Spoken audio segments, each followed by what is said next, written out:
দর্শক, হযরত পীর খানজাহান আলী রহমাতুল্লাহ তার মৃত্যুর 10 বছর পূর্বে 1450 খ্রিস্টাব্দে এলাকার জনসাধারণের মিষ্টি পানির জন্য তার মাজারের দক্ষিণে 200 বিঘা জমির উপর 1500 ফুট চৌকা বিশিষ্ট এক বিশাল দিঘি খনন করেন।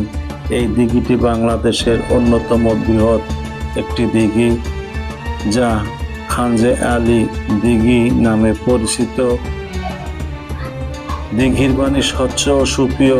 ভক্তগণ রোগক্রিয়া নিরাময়ের জন্য দিঘির পানি সেবন করেন এবং গোসল করেও পবিত্র হন। এই দিঘিতে শত শত বছর ধরে ধলা পাহাড় ও কালা পাহাড় নামে দুটি কুমির ছিল। এখন অন্য প্রজাতির কুমির রয়েছে। ভক্তরা কুমিরের খাবারের জন্য মুরগি, ছাগল পানিতে নিক্ষেপ করে তাদের মানত পূর্ণ করেন। দর্শক, এই সেই ঐতিহাসিক খানজাহান আলী দিঘি আপনাদের দেখালাম।